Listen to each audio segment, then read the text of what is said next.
Orang tua siswa syok tak bisa tarik tabungan 100 juta rupiah, ternyata ditilap guru untuk bayar pinjol.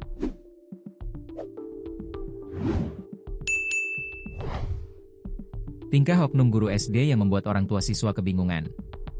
Hal itu karena orang tua siswa tak bisa menarik uang tabungan 100 juta rupiah. Diketahui, oknum guru SD itu bertugas di wilayah Payakabung, Kabupaten Ogan Ilir Sumsel berinisial DA, 37. Ia kini ditangkap jajaran Satreskrim Polres Ogan Ilir. Oknum guru ini ditangkap setelah terbukti melakukan penggelapan uang tabungan siswa. Kasus ini mencuat setelah sejumlah wali murid melapor ke polisi karena tabungan anak mereka tidak dapat dicairkan.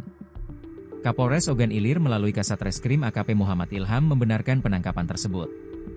Iya, kemarin kami mengamankan seorang oknum guru SD.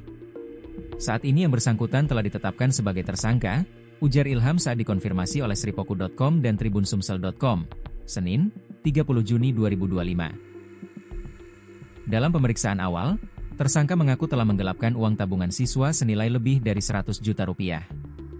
Uang tersebut seharusnya disimpan dan dikelola untuk keperluan para siswa, namun justru digunakan oleh DA untuk kebutuhan pribadi, termasuk melunasi pinjaman online, pinjol. Menurut pengakuan tersangka, uang digunakan untuk membayar utang dan kebutuhan sehari-hari, ungkap Ilham. Atas perbuatannya, DA dijerat dengan pasal 372 KUHP tentang penggelapan, dengan ancaman hukuman 4 tahun penjara. Polisi hingga kini masih terus melakukan penyidikan lanjutan guna mengungkap kemungkinan adanya pihak lain yang terlibat atau jumlah korban yang lebih banyak. Proses hukum akan terus berjalan dan kami tegaskan bahwa tersangka akan diproses sesuai dengan ketentuan hukum yang berlaku, tegas AKP Ilham.